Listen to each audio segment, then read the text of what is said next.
Welcome to A Better Divorce podcast, where we have conversations about the emotional, financial, and legal issues that are on your mind or should be on your radar if your goal is to keep your divorce out of court. I'm collaborative divorce attorney and mediator Andrea Vaca, and I know that how you divorce matters to your long-term well-being. That's why it's my mission to help you have a better divorce with as little acrimony as possible, so that you can create the best life possible on the other side of your marriage. Hello, everyone. Today we have Dr. Randy Heller joining us today on A Better Divorce podcast. I want to introduce Randy. She's the founder and the clinical director of the Family Network, the Collaborative Counseling Center for Positive Growth and Change, which she established in 1994.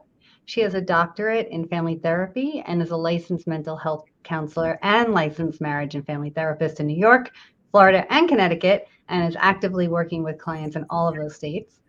She's also a certified mediator and collaborative divorce family specialist and child specialist, and has served in leadership positions of collaborative professional groups in Florida and New York. And to just say even more about how wonderful Randy is and why she's invited here today is because she wrote her dissertation on the role of the mental health professional working in collaborative divorce. And that's why we wanted her here. And Randy, I'm so excited to have you. Welcome to A Better Divorce podcast. Oh, thank you, Andrea. I'm so happy to be here. I really appreciate the invitation. Yeah.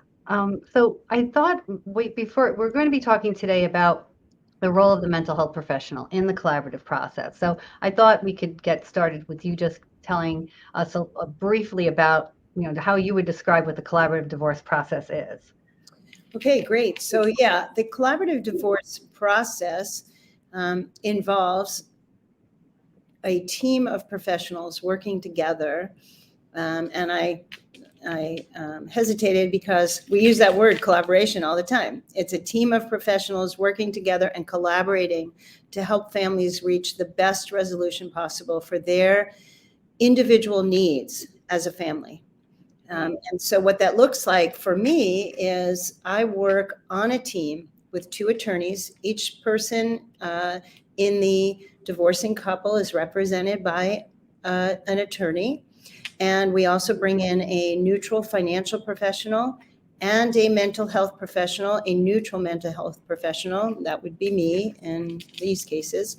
And we work together, integrating our knowledge, our skills, our abilities, our values together to help a family move through this process in a way that meets their needs. Right. It's a wonderful team approach to deal with the emotional, legal, and financial issues that are in every divorce. And I love working in this process, and I so value, and more than value, it's a necessity to have the mental health professional on the team. And now, even when I'm not doing collaborative divorce, I want a mental health professional working with me and my clients and to help them deal with all the emotional issues. So let's talk about what is the role of the mental health professional in the collaborative process. What exactly do you do, and what do you aim to do? Yeah, so as we talked about, we orchestrate and choreograph what we do based on the family's needs.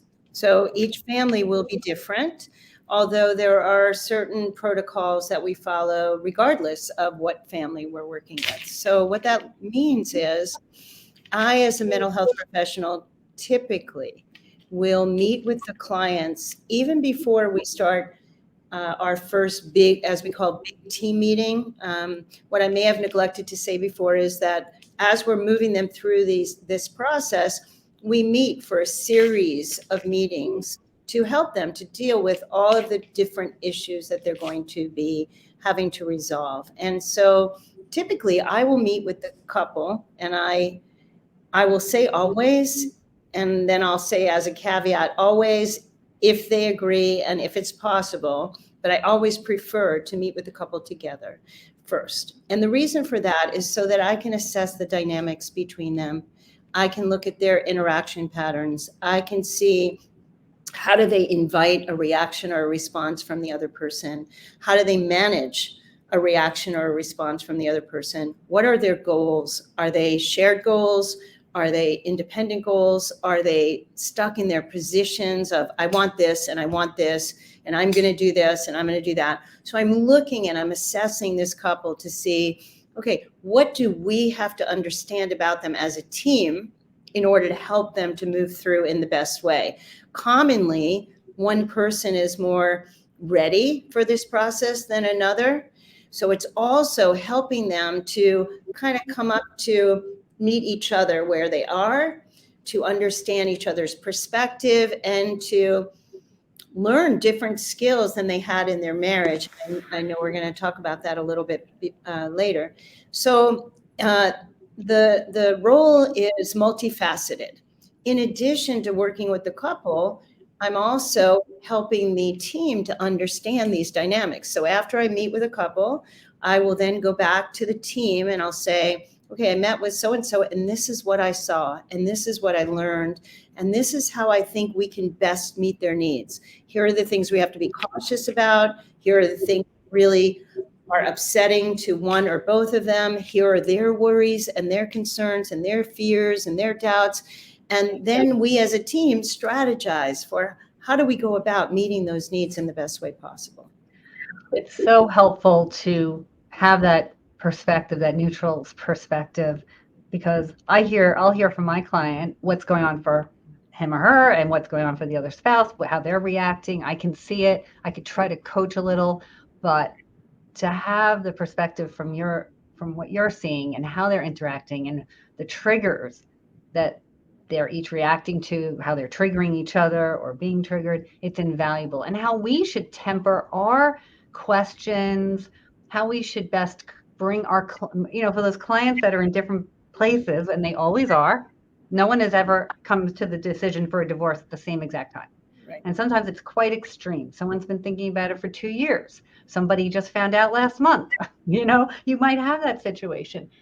And so how do we move, having your advice on how we can move one person a little faster and slow the other one down, the words, the actions, it's so important. Yeah.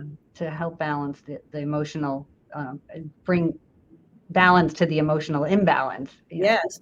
And to piggyback on that, sometimes there's a power imbalance. Yeah. Sometimes one is, and I'll say more, oftentimes, one is more submissive, one is more assertive, one is more well-versed in the finances, one is more adept at handling the children. So it's about equalizing that and helping to balance that as well. And the other thing is emotions are in very different places, and emotions run through the gamut. One day they could be so angry and hating each other, and the next day sad and lamenting over this decision to divorce. So it's also about helping the team to understand the gamut of emotions that are going to play out. One more thing is, oftentimes I meet with couples and they're still living together. They're going through this process and they're still living together. So we have to figure out a way to help them to manage living together while they're going through a process that's going to pull them apart, if you will. Exactly. And if they have children, I think such an important role of the mental health professional in the collaborative process is to help the clients with their parenting plan. And when they're still living together, maybe helping them to start seeing themselves as separate parents and how to co-parent while living together and trying out different schedules or doing something different and new, how to talk to the children, how to tell them about the divorce. You play such a big role in that too. Yeah. Do you want to say anything more about the parenting aspect? Sure.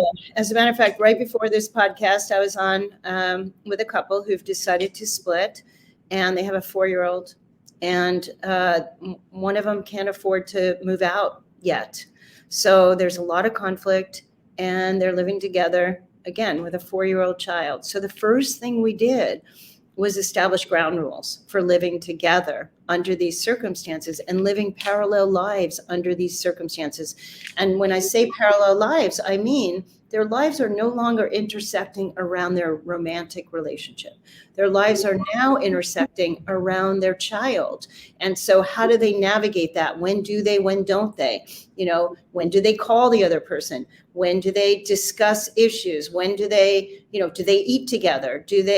What do they do together? What don't they do together? And how do they decide inside that. So helping them to navigate that. And then once they separate, okay, how do they manage time sharing? How do they manage really understanding the needs of the child? And that's a really hard thing. It's a really hard thing to help them to separate their own needs, their own pain, their own emotions from the needs of their child or children and what they're going through. And so I really try to help them to focus on the needs of the child. And that's hard to do because they're grieving. They're grieving the relationship. It's so hard. And that's why having the mental health professional to help provide that guidance and sounding board for them when they're not in the room negotiating or talking about things, but to always keep the children front and center. If they can both get on that page, even it makes even the financial negotiations even a little easier because we have a common, goal.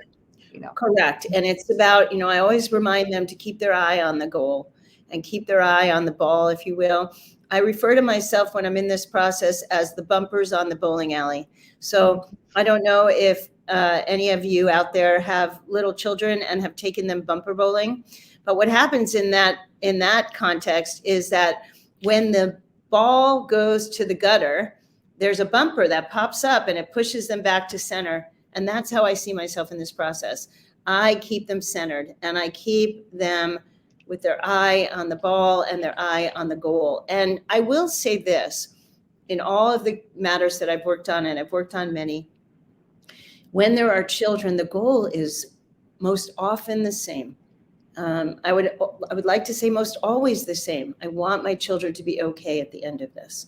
And so what I help them to realize is that their children, and this came out of my dissertation research as well, their children will be better than okay if they are peaceful in their own world and happy and co-parenting well together. Their children will be better than okay. And when I say that, people look at me like, what do you mean? Well, resilience comes out of dealing with adversity and managing adversity. So of course, we don't tell people, go out and get divorced and your kids will be better. But what we do say is, if you two handle this well, your children will actually do better than children who are in intact families. And the reason for that is because they have to learn how to navigate the challenges of divorce, moving back and forth from one house to another, remembering their things from one house to another, dealing with the difficulty of not having your parents together in one home and all the other things that come with it. So I'm not suggesting that there's not adversity in divorce. However, what I am suggesting is if you have a good divorce and a peaceful divorce, your children will learn to manage challenging circumstances. I really love that because I just told a client this yesterday and children will do much better in a good divorce than they will in an unhappy marriage. Right. The ramifications of living with parents who no longer love each other, who are fighting, where there's tension all the time, and you're modeling a terrible relationship for the child.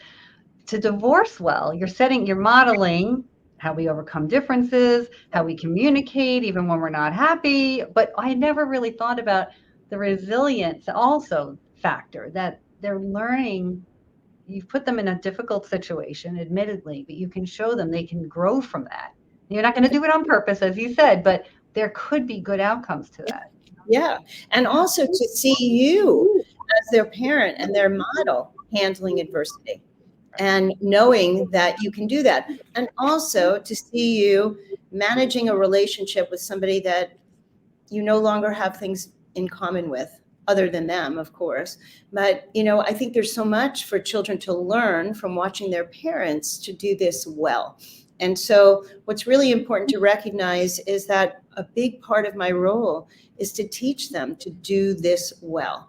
And I say that with compassion because if most people coming through the divorce process knew how to solve problems, communicate well, show respect toward one another, parent cohesively, they probably wouldn't be getting divorced. And so I talked to them about that from the get-go. And I normalized that for them, that, it makes sense that you don't know how to do this. It makes sense that you are communicating with aggression or what seems to be disrespect or anger and hostility, because you don't know how to do it a better way, to quote the title of your podcast. And so we are teaching them. We are there to educate and teach them how to do it better. And I can tell you that so often they really appreciate it. And I can tell you that there have been times where people have said to me, I wish we knew you before. And perhaps if we knew you before, we wouldn't be here. Or we're so grateful to be learning this, because also what it does is it sets them up for future relationships, right? So they don't continue to repeat the same patterns in the next relationship and the next relationship as they have in this relationship. So there's a lot of learning that can go on in this process as well. Right. Learning about yourself, learning about future relationships, teaching your children so they can learn differently. Yeah, and if you don't do all these things, if you don't at least try to figure out and manage your emotions, I guarantee it will hijack your ability to make financial decisions, legal decisions, practical decisions. Mm-hmm. You will not have a good outcome. It will be very short-lived. It might be based on guilt. It might be out of frustration that you come to an agreement, or exhaustion. Right. Those things will happen if you don't set yourself up earlier on to start recognizing what you're feeling and what you're dealing with and how to handle that. And if I can add to that, Andrea, all of what you just said is emotionally charged, right? So financial decisions are emotionally charged. Will I have enough to live on after this? I don't know how to manage my finances. I never had to. Now I have to. I don't know how to fix the lighting in the house if it breaks. I don't know what I'm going to do. I don't know how to live alone. So all of those things, when you say practical decisions, or, my soon-to-be ex-spouse is not really good with the children, so I'm worried about how they're going to be after this with the children. So all of those practical, financial, and legal decisions have an emotional component. And so that's where my role is, so I think, important in helping everyone to talk about these in the midst of that emotional charge. And let me add, so it's not only the clients that I help to manage. When I'm working on a team, it's really important for me to help I don't want to say to manage the professionals, but help the professionals to manage their biases, their emotional reactivity to whatever's going on in the room, their needs and interests in the process, and to help them also to keep their eye on the ball and to know this is not about them. At the end of the day, you go home and this family has to be on their own without you. And so making decisions for them is not okay. Guiding them to decisions, sure, that's what they were there for. Speaking for them, not okay. That's what they're there for. We need to help them. And the thing I love most about the philosophy of collaborative divorce is that it's a client-driven process. This is their life, their family, their children. We're not a judge and jury. We're there to guide them and support them and help them and walk through this with them. But we're not there to control it or control them. And that's really important. We want to empower them with skills so that when we do go home at the end of the day, they can manage their lives without us. Right. And they're not calling with emergencies and they don't know what to do. And they know it's a much calmer way of when issues come up. They know they have the team there. But to get back to the client or the attorneys, when I was litigating many years ago, I definitely know it was so much easier to get triggered by the work you were doing because you only saw one side. You only saw your client. You only identified with your client. And it was very easier to start taking things personally. And I would always try not to. But I could see with my, the other attorneys that would happen so easily.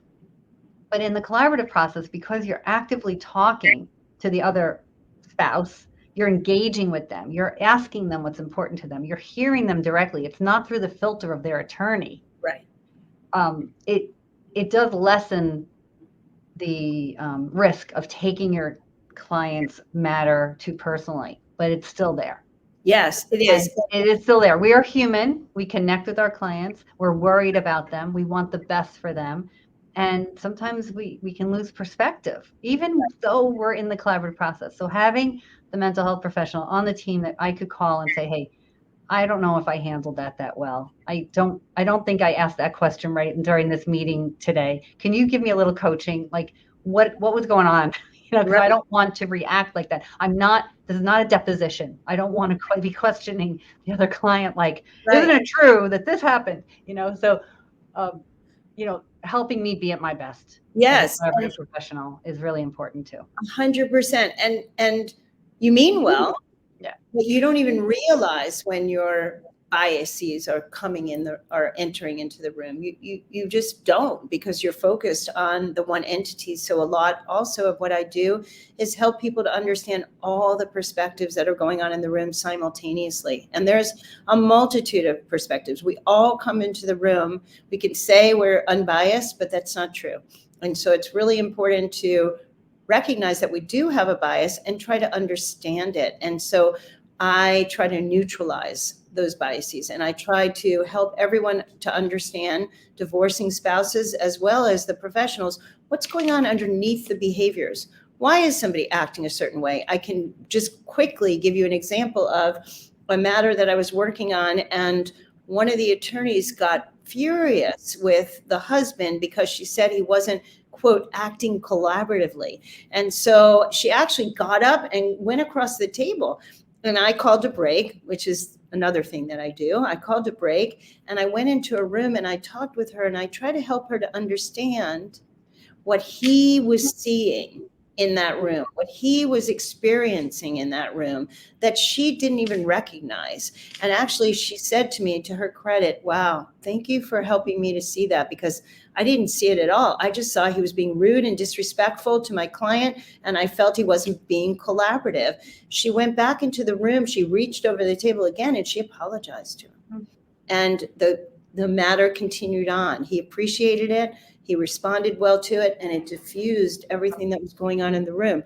And that happens a lot, and innocently. Right.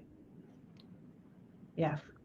Well, let's talk. If somebody was listening to this and was interested in thinking, well, maybe collaborative divorce is something I should consider, or what other process might be right? Like, how can you help a couple figure out if collaborative is right for them, or if another process would be better? Yeah. How do you work with couples to help determine that? Yeah, great question. So, other mental health professionals, oftentimes, and sometimes attorneys as well, will refer clients to me who are contemplating divorce. And they will refer them to me because I am neutral. And, I can work with them in a multitude of capacities. So I don't really have any investment in what they choose other than trying to steer them away from litigation, to be honest, because I think that's oftentimes a lose-lose for families. So they will come to me and I will sit with them and I will discuss all of the divorce options that they are available to them. And what I need to understand is the magnitude of their issues. How long have they been married? Do they have children? What does their marital estate look like? I'm not a financial professional, but I can tell if, somebody's got homes in various states or countries and assets and a shared business or things like that. What kinds of things do they need support and help to untangle and unravel and separate?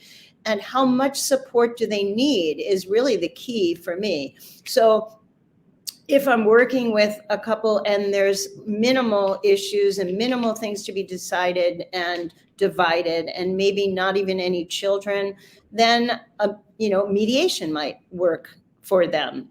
But if there are other issues, and I think more often than not there are, that require them to have an advocate in an attorney, and I say a non-adversarial advocate in an attorney who can help them to understand some of the legal dynamics that they may not even understand and financial issues that they may not understand, then I think a team really works well, because we each bring discipline-specific skills to the table and knowledge to the table. And then we share those skills and we integrate them to help people to move through this process and deal with the emotional, financial, and legal issues that come up in a divorce. And so more often than not, I am recommending the collaborative process. And the truth is, people say, well, you're paying for a full team. That's a lot of people to help us to move through.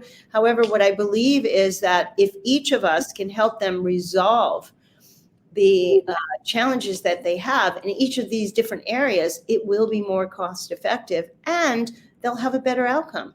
It's an investment. Sustainable outcome. I'm sorry, I spoke over you. That's all right. I was saying they'll have a sustainable outcome. We can settle almost anything. If we're any of us are any good at mediation and communication, we could probably help them to settle almost anything. But will that settlement be sustainable? Exactly. I see it as an investment, and you might lay out a little more in the beginning because you're hiring your 2 attorneys, you're paying retainers to the other neutral professional, the financial and the mental health professional. But then you're working on the parenting issues at a much lower hourly rate with Dr. Heller than you are, with me or the other attorney. Like, think about it. One professional helping you work out a parenting plan versus 2 attorneys. It's not necessary usually. Right. And I'm sorry, but I'm going to interject there if I can. And we're trained and educated in child development. So we understand the nuances of children going through divorce in a way that, in all due respect, Andrea, attorneys may not understand. We're not. And we're not trained in financial analysis either. We can spot the issues. We know what other parents have done. We know what other cases have looked like, but we don't have an expertise in that. So I see it as an investment. And because you're going to have that durable agreement, you're going to have an agreement that has fully looked at all the different issues, make sure you've come to an agreement that works for everybody in right now and looking forward. When people end up in court, it's only, what happened in the past and what's the future, what's the present going to look like?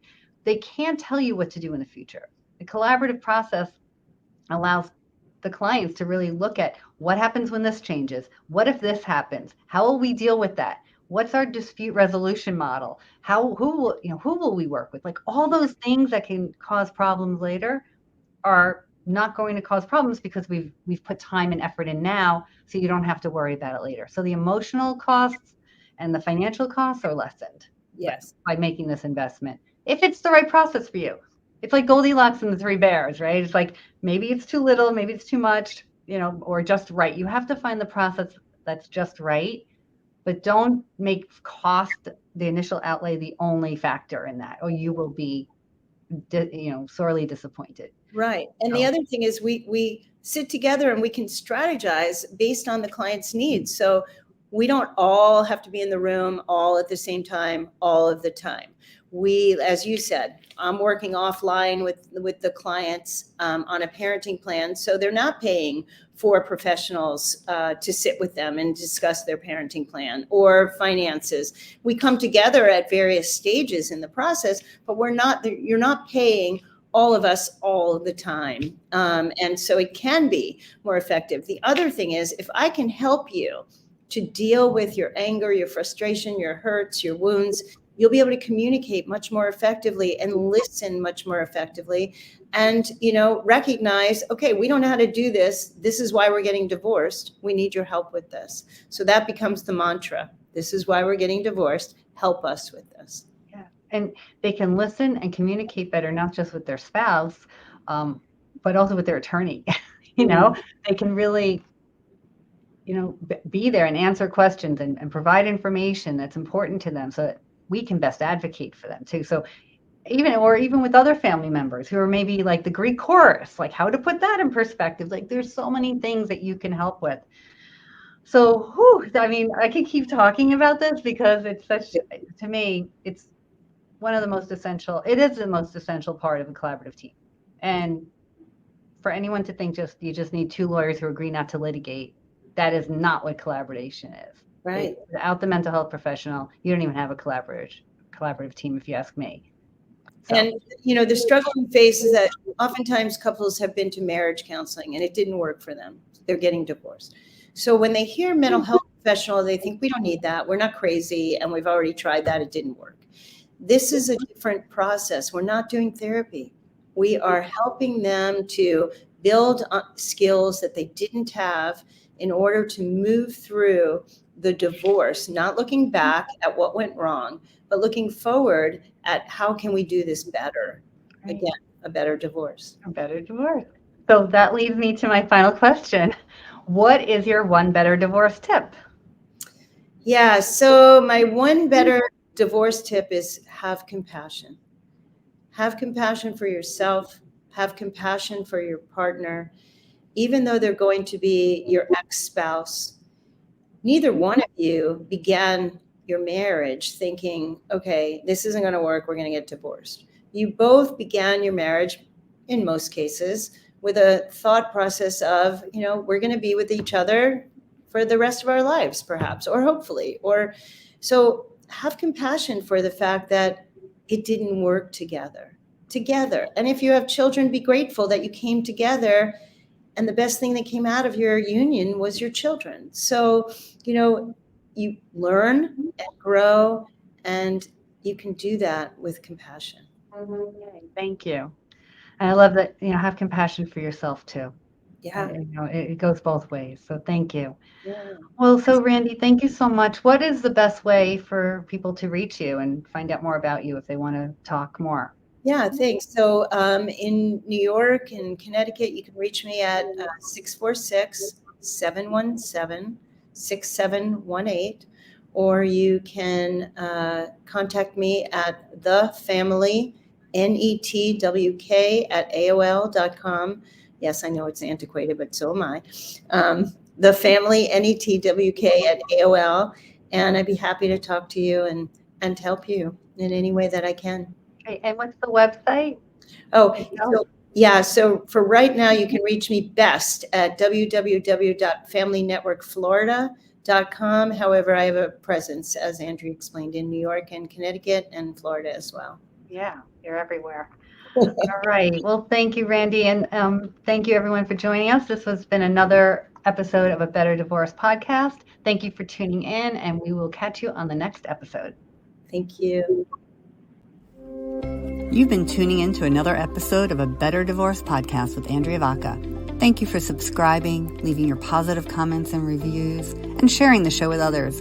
You can watch episodes at vacalaw.com, YouTube, LinkedIn, and Facebook. And you can listen through Apple Podcasts, Spotify, Google Podcasts, and more. Bye for now, and remember, you can have a better divorce.